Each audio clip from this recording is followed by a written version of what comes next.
Iniciamos este nuevo episodio de Hitos de la Historia, libros sobre Biblia o sobre la Biblia, mujeres de la Biblia, así se llama el libro que va a presentarnos hoy día el coautor, Las mujeres de la Biblia, de editorial Zigzag, de Paz Vargas y Carlos Tromben, ustedes ya conocen a Carlos obviamente, que nos presenta ahora este nuevo libro, Las mujeres de la Biblia. ¿Por qué? ¿Cómo? ¿Cuándo?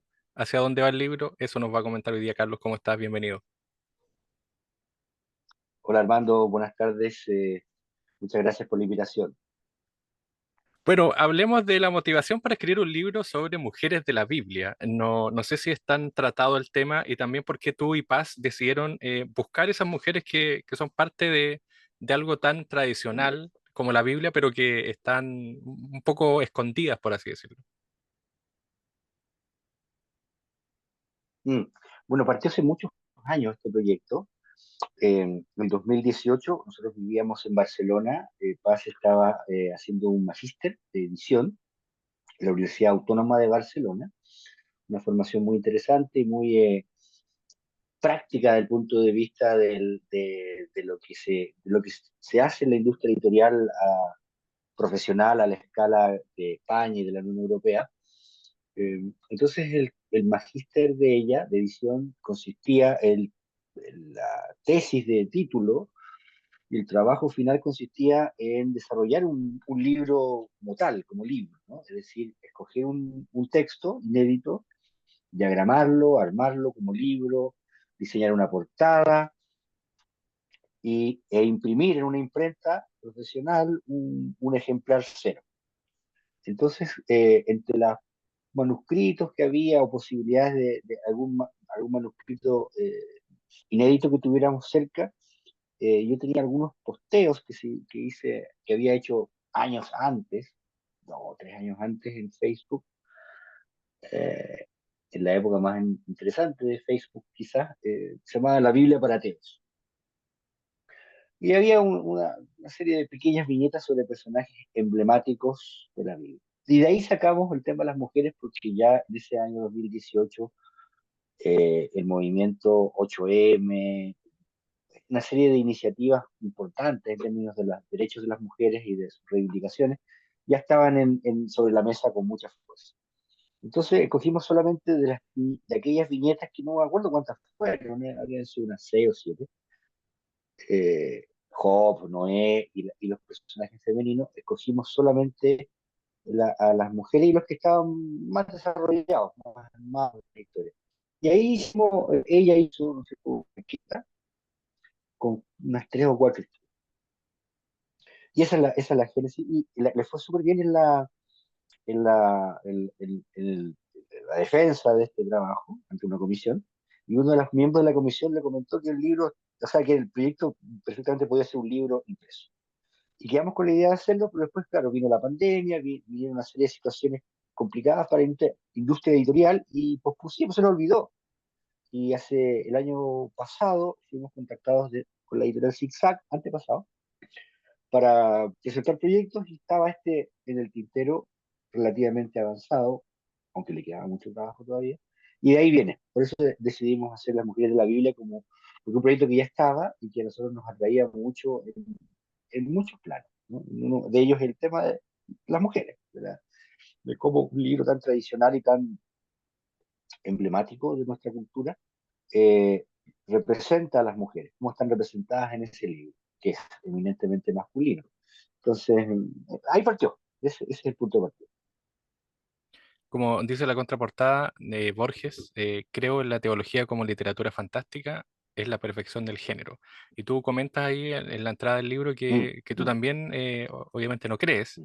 pero es interesante cómo también el libro no se convierte en un libro teológico, sino que es un libro, por así decirlo, que repasa la historia de las mujeres en la Biblia sin necesariamente ser un libro teológico. No, mm, mm. Claro, nosotros hicimos una lectura primero, el libro se hizo por varias capas, ¿ah? Que íbamos con Paz eh, intercambiando textos, ¿no? Entonces yo le pasaba un insumo, ella me lo devolvía, un procesamiento y una capa adicional de texto y de reflexión, yo le devolvía otra capa y así fueron como varias iteraciones. Entonces, en esa lectura, en el fondo lo que decanta, más allá de los aspectos teológicos o de creencias y convicciones de las personas, es que la Biblia es el origen de la literatura. El origen de la literatura como tal, es decir, el acto de contar algo que está en una tradición oral, ¿no? Bajarlo al papel y en ese acto de escribirlo, reinterpretarlo, ¿no? Y a su vez pasárselo a un conjunto de lectores que en el momento inicial, por supuesto, es una audiencia muy concreta, ¿no es cierto? El pueblo de Israel, de Judá y de Israel, en un momento histórico súper concreto. Eso ha sido analizado por historiadores y teólogos también, cuál fue el contexto de redacción y de diseminación de la primera Biblia hebrea, la Tanaj. Eh, entonces nosotros por encima de esa capa inicial hicimos también análisis desde el punto de vista de la representación de los personajes bíblicos en la historia del arte, del cine, de la literatura, de la música, de la escultura. Y además lo que toca al rol de las mujeres y a la evolución de ese espacio que han desempeñado las mujeres en los últimos 2000 años, ¿no? Desde una sumisión absoluta a un camino de derechos, reivindicaciones, atribuciones, desempeños de oficios que antes les estaban vedados. Tú ves una película europea, norteamericana de los años 70, vas a ver que los personajes femeninos están en la casa, no participan en la política, en la ciencia, en ningún aspecto, digamos, relevante, salvo facilitadoras de ciertas acciones y de situaciones dramáticas, digamos. Y el resto de la historia tiene que ver con romance, encontrar marido y formar una familia. Pero la autonomía de las mujeres como sujetos históricos y de derecho es reciente, y sin embargo la Biblia y los relatos bíblicos nos entregan pistas súper interesantes al respecto, porque es el punto cero de la cultura judeo-cristiana de la cual hoy somos parte. Estamos hablando con Carlos Tromen, coautor de este libro, Las mujeres de la Biblia, de editorial Zigzag, junto a Paz Vargas.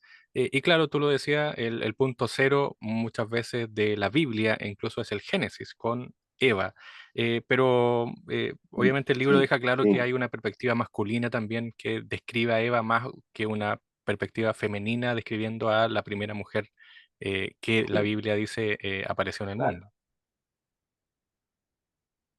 Claro, porque esa primera mujer, y en esto hay también un caudal importante de reflexión de autoras, sobre todo filósofas, escritoras, novelistas, que reflexionan respecto a cómo la primera mujer retratada en el Génesis es como caía del catre, es como ingenua, como que se deja engañar por la serpiente, cae redonda en una especie como de trampa, que después se relabora si es tan así o no, pero es un personaje poco heroico, poco, digamos. Y eso lleva a pensar que también es una construcción, ¿no? Una construcción de ese momento en que se escribe, y que probablemente hubo otros relatos de la primera mujer o las primeras mujeres que no son tan así, ¿no? De hecho, sí, y eso tampoco es un descubrimiento nuestro, ¿no? También lo encontré incluso en varios tratados teológicos que hay y análisis desde la religión católica y evangélica, que hay una inconsistencia entre el capítulo 1 y el 2 del Génesis, ¿no? Que hay una primera creación hecha por Dios, que no es lo mismo que Jehová. Dios es Elohim, los dioses, en la traducción literal del hebreo antiguo. Ese Elohim crea el mundo, ¿no? En 7 días, desde un vacío, lo va llenando de criaturas, de animales, primero la luz, los mares, la tierra, los animales, la vegetación, y ahí crea a un hombre y una mujer, a su imagen y semejanza. Es el capítulo 1. Y en el capítulo 2 como que hay una segunda creación, pero que se le atribuye a Yahvé, ¿no? Otro ser, otra divinidad, otro poder sobrenatural que toma el control de la situación del mundo y vuelve a crear una primera, pero no una pareja, a un hombre. No se dice qué pasó con la primera creación de este hombre y esta mujer a imagen y semejanza de Elohim, los dioses, sino que se crea un segundo hombre solo de parte de Yahvé, que no significa nada, que son unas iniciales de letras en hebreo, que es YHWH, nuestra visión, ¿no? Y es raro, pues. Entonces después se dice que este hombre está solo, melancólico, y resulta que Yahvé dice, pobre hombre, está solo, le voy a crear una compañera, una varona. Esa es la palabra, incluso la traducción literal de la palabra en hebreo. Y ahí de la costilla crea subsidiariamente, de manera subordinada al hombre, a una mujer. Entonces, esa inconsistencia entre el capítulo uno y el 2 entre quién es el creador y qué es lo creado, eso ha sido discutido 2000 años. Digamos, ¿qué pasó acá? ¿Quién metió mano? ¿Ah? Si hubo un primer equipo editorial, después llegó otro, porque echaban al primero, no se va a saber nunca. Pero hay una inconsistencia, visiblemente. Y de ahí, de esa primera mujer, se deriva una imagen femenina que ha marcado el rol de las mujeres en la sociedad, ¿no? Y después los personajes posteriores, femeninos de la Biblia, van teniendo un poco más de perfil, un poco más de profundidad, de injerencia, de agencia y de decisión, decisiones que toman, actitudes que adquieren, estrategias que toman para sobrevivir, salirse con la suya, en fin, una serie de cosas súper interesantes que están en los otros personajes. Bueno, uno podría decir en base al libro que también el Antiguo Testamento es muy rico en cuanto a figuras femeninas, más allá de cómo se representen, Uh, em, versus el Nuevo claro, Testamento. ¿Y qué crees que pasó ahí? sí, Bueno, obviamente es la historia mucho más larga, son muchos más años del pueblo de Israel, pero también hay una claro, descripción claro, y la mujer, por así claro, decirlo, aunque no está en primera persona, pero sí juega un rol dentro del Antiguo Testamento. claro. Sí, efectivamente, bueno, el antiguo es más largo, un corpus literario más voluminoso. Y además tiene muchos libros que son como crónica histórica o semi-histórica, no hay un consenso muy completo al respecto, pero hay una serie de libros que narran acciones y hechos súper interesantes que se leen hoy en día, eh, que pueden ser leídos incluso como una teleserie, porque tienen de todo, tienen todos los condimentos de una excelente teleserie o de serie de Netflix o teleserie turca, porque hay pasión, romance, traición, asesinato y poder, mucho tema en torno al poder, ¿no? A la constitución de poder, ¿no? Entonces está el libro de los jueces, que tiene una serie de mujeres extraordinarias, como Dalila, por ejemplo, como Débora, la sacerdotisa, jueza, líder militar incluso de los israelitas en una de sus tantas guerras.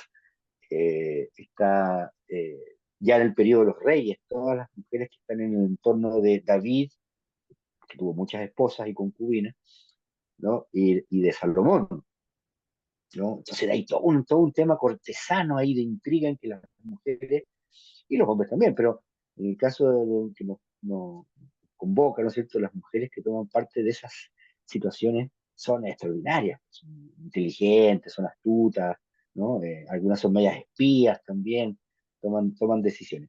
Y dicho eso, también hay algunos personajes que no están en nuestro libro, que queremos retomar en alguna publicación posterior, que son parte del canon bíblico no católico y no evangélico, sino que son parte del canon bíblico ortodoxo, ruso ortodoxo, griego ortodoxo, que son básicamente los libros griegos que fueron agregados a la Biblia judía, pero todavía dentro del judaísmo, ¿no? Son el libro de Judith, que es una asesina, digamos, una mujer que asesina por Israel a un general. Está Susana, una mujer que es víctima de acoso sexual por unos jueces, unos sacerdotes, y que ella defiende su virtud y por eso la acusan de ser prostituta y hay que defender, si ella se defiende, la meten en un calabozo, la defiende el profeta Daniel, ¿no? Entonces, Raya para la Suma son todos ellos, perdón, la reina Jezabel, que es la villana de todo esto. La reina Jezabel es una reina semita, pero de origen fenicio, es Sidón, y que es reina del norte, del norte de Israel, y promueve el culto a las diosas femeninas de los pueblos semitas. Entonces ella es la mala, supuestamente, es la villana de la Biblia, tiene un fin atroz, pero es una villana súper potente, atractiva, una Elizabeth Taylor, así, estas películas de Hollywood antiguos, de Technicolor. Entonces todos los personajes son muy atractivos. Bueno, y en el Nuevo Testamento la figura fundamental es justamente María, la madre de Jesús, que es, yo diría se ha Claro, transformado como en esta figura, la superfigura que el cristianismo en general ha sí, resaltado, ¿no? claro, sí, efectivamente es un personaje que tiene más representación posterior que en la Biblia misma. ¿Sí? En muchos de los evangelios es muy poquito lo que aparece, y algunos de ellos ni siquiera con su nombre, la madre de Jesús. Donde tiene más protagonismo es en Lucas, ¿no? Donde tiene una hermosa y potentísima presencia a través de un discurso. ¿No? Porque en el Evangelio de Lucas, la anunciación de Jesús a través del ángel Gabriel ocurre en simultáneo al embarazo de su prima, ¿no? Elizabeth, que es la madre de Juan el Bautista. Entonces los dos son engendrados por ángeles en el mismo momento, y ese milagro, esa situación, ¿no es cierto?, da lugar a estos dos liderazgos potentes en este mundo hebreo muy posterior al del Antiguo Testamento, que ya está bajo la influencia romana y griega, entonces, y en otro espacio político, además. Entonces, esta figura de la madre de Jesús, de María, está fuerte ahí. Y en el Evangelio de Juan, que también es un evangelio tremendamente importante por su calidad literaria y filosófica, su calidad filosófica, y ahí aparece la María de las bodas de Caná, que también es muy importante, porque es una María que de alguna manera entrega a Jesús al mundo profano, en tanto sanador, en tanto realizador de milagros. Porque hasta ese momento como que dan a entender que Jesús está, más o menos, tiene poder espiritual, etcétera, pero no lo ejerce públicamente, ¿no? Es como si María lo hubiese estado viendo, si sapeando un poco, como toda madre que ve lo que hace de su hijo, lo ve así como haciendo telequinesis o alguna cosa poderosa, pero él no se atreve a hacerlo en público. Entonces, en las bodas de Caná, cuando se acaba el vino, ¿no es verdad? Ella le dice, oye, se acabó el vino. Ah, una de tus cosas extraordinarias. Y dice, mujer, no ha llegado mi hora. Como que incluso la lingunea, se la saca de encima, ¿no? Y ella le dice a los de la boda, oye, hagan lo que él les diga. Y ahí ocurre el milagro de la transformación. Entonces, esta es una María que ha sido representada en algunas pinturas del Renacimiento italiano como una mujer ya madura, mayor, no la madre recién puérpera, recién ha dado a luz, como es la representación, la mayoría, sino que una mujer mayor, madre de un hombre ya más que adolescente, ya un adulto. Dice, oye, ya, pues, a ti no, pues, sí, la gente está esperando. Ahora tú puedes mostrarte al mundo, ¿no? Es una facilitadora, es una María muy especial.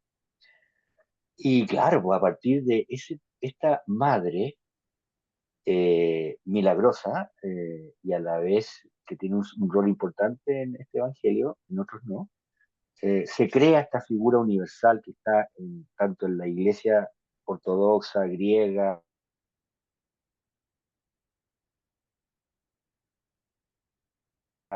católica. Ya él empezó a perder fuerza en los países del norte de Europa. Pero hay un impresionante corpus de representación de María como madre que amamanta, como madre que cuida, como mujer que protege a los navegantes, a las almas perdidas, que rescata, que es un faro, que ilumina, ¿no? Ella tiene dos estrellas en las representaciones, y hay vírgenes en todo el mundo, ¿no? En todo el mundo católico, en toda América Latina hay decenas de vírgenes, ¿no? La Virgen de Aparecida en Brasil, la Virgen de Guadalupe en México, la Virgen de Fátima, ¿no? Apariciones donde esta mujer está rodeada de luz, ¿no? Bien impactante en ese sentido. Que se entronca, por cierto, con las divinidades femeninas del Antiguo Testamento, que están ahí, igual están en el Antiguo Testamento, uno cree que no están, pues están. Las deidades femeninas de la naturaleza, de la fertilidad, de la pasión, que son condenadas por los profetas de Israel. Entonces, la señora de la noche, la señora del cielo. Hay un episodio increíble en Ezequías, me parece, o Isaías, uno de los dos. Hay un episodio en que este profeta reprocha a los israelitas su falta de fidelidad hacia Yahvé, y por eso les ha pasado todo lo terrible que les ha pasado, las persecuciones, las invasiones, en fin. Y las mujeres se rebelan, pues le dicen, no, señor, usted está equivocado. Nosotros cuando le adorábamos a la Señora del Cielo nos iba súper bien, no pasábamos hambre, nuestros cabros chicos estaban bien, nuestros maridos tenían pega, y desde que nos prohibieron adorar a la Señora de la Noche nos fue pésimo. Y entonces ya aparece eh, la Señora del Cielo. ¿Mm? Todos los estudios arqueológicos la identifican esa Señora del Cielo con la diosa Astarte de Mesopotamia, diosa del cielo, ¿no? Y después María sería Estela Maris, ¿no? La estrella del cielo, ¿no? Que Astarte es Venus, la primera, la estrella matutina, la estrella del alba, y la Virgen María también ocupa ese espacio. Entonces ahí hay todo un juego tiene que ver con los arquetipos, tiene que ver también con todo lo que trabajó Carl Gustav Jung, ¿no es cierto?, del inconsciente colectivo, porque estas figuras se repiten, se rearticulan, se reformulan con otros contenidos, pero la imagen se parece, ¿no? La Señora del Cielo, la Madre Virgen, ¿sí? No es solo María, María es una reelaboración de siglos y siglos de figuras divinas femeninas, ¿no? Ahora, el estatus de divinidad de María, claro, ahí hay un debate fuertísimo para el Vaticano II en torno a si María, cuál es el rol de María dentro del culto católico, ¿no? Si es copartícipe de lo divino con Jesucristo o es una figura tutelar, pero no está en la misma jerarquía de Jesucristo, que es hijo de Dios, ¿no? Padre, Hijo y Espíritu Santo. Hay mucho, es un tema que no se agota, ¿eh? Yo creo que estamos partiendo recién. Es fascinante. Las mujeres de la Biblia, yo diría que la última también es bastante, bueno, no es bastante, sino que es polémica en el sentido de que ha sido también utilizada positiva y negativamente. Para quienes han visto el Código Da Vinci, me imagino Sí, que van a entender un poco de María sí, Magdalena, esta figura que también claro, sí, tiene como una historia que no sabemos si es muy real o no, pero también hay una figura central ahí claro, de María claro. Magdalena. Sí, sin duda. Ella no fue borrada de los evangelios, aparece como seguidora de Jesucristo. Se infiere, muchos teólogos, también cristianos, católicos, infieren que ella era una mujer pudiente. Por ejemplo, el estatus de las viudas en el Israel antiguo, de la época cristiana,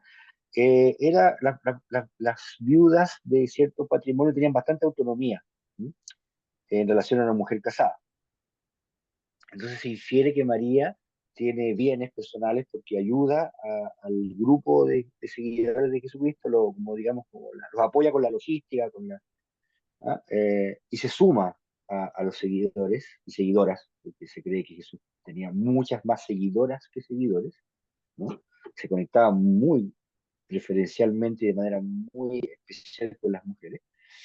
Entonces María Magdalena es una de ellas y muy importante, probablemente la discípula preferida, tanto así que es a ella a quien se manifiesta después de la crucifixión, ¿no? Después hay una aparición de un joven en uno de los evangelios que se presenta ante María, que ella va a ver la tumba y entonces le dice, no me reconoces, y ella se prosterna y dice, maestro, ¿no? Eres tú, que ha resucitado de entre los muertos al tercer día. Entonces, eso da cuenta de la importancia que tenía ella dentro del grupo original de seguidores de Cristo. Y hay un mundo paralelo que nosotros no exploramos en el libro, que es el del el gnosticismo, ¿no? Que es el cristianismo gnóstico fue una secta, un conjunto de sectas declaradas herejes por los primeros papas y obispos de la Iglesia Católica Cristiana, el gnosticismo, que ellos desarrollan en sus textos como el siglo II después de Cristo, que fueron quemados, destruidos, y se conservaron algunos en monasterios en Egipto, ¿no? En Egipto existe todavía una versión del cristianismo que es bastante primitiva en el sentido bueno de la palabra, primitiva en el sentido de como pareció al cristianismo original, que se llama el cristianismo copto, ¿no? Entonces, en monasterios coptos de Egipto se encontraron en los años 40, fines de los 40, distintos manuscritos que vienen de esa tradición gnóstica. Fueron destruidos, se conservaron unos pocos, poquísimos, y esos han sido reconstituidos a través de labor así, arqueológica, bien delicada. Y ahí hay un perfil de María Magdalena más profundo en que se sugiere aquello del Código da Vinci. Se sugiere de manera bastante explícita que ellos son pareja. Jesucristo, Jesús de Nazaret es pareja de María Magdalena, no son términos maestro en términos filosóficos, en términos... Además que Jesús también es un sanador, ¿no? Un médico, alguien que sana con las manos, con la fuerza mental y espiritual, ¿no es cierto? Y eso hoy en día tiene muchas lecturas también, ¿no? Muchas prácticas de sanación alternativa a la medicina alopática. Y él parece que está en esa, ellos están en esa labor. Entonces, en estos evangelios apócrifos que se les llama, Evangelio de Felipe, Evangelio de Andrés, uno de ellos habla de esta pareja de Jesús que él le da la besa, tiene un afecto y que es particular con ella, hacia ella, y que eso genera una tremenda rivalidad entre ella y Pedro.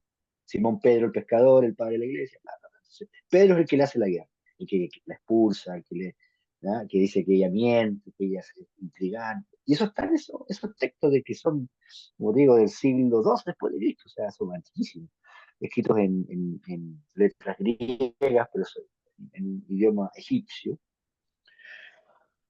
Entonces, es compleja la figura, por eso ha sido representada en algunas ocasiones, en algunas pinturas, en algunas del barroco sobre todo, como una filósofa, como una sabia, como una mujer que también tiene acceso a conocimiento esotérico, ¿no? Y práctico, directamente de Jesús.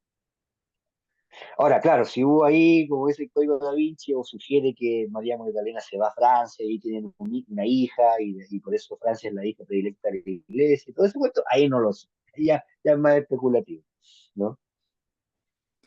Carlos Tromben, coautor de Las Mujeres de la Biblia, junto a Paz Vargas. Carlos, muchas gracias por comentarnos esto. El libro es de Editorial Zigzag, está disponible ahí. Esta es la fotografía, si no me Sí, equivoco, de Juan el Bautista cuando entregan la cabeza, cuando le piden la cabeza al rey sí, Herodes, ¿no? sí, correcto, Así que ahí está, exactamente, claro. está el Que el libro. nombre de, claro, ahí está. Muchas gracias, Armando. Carlos, un Que esté muy abrazo, que bien. estés bien. Gracias a todos, a los victorios.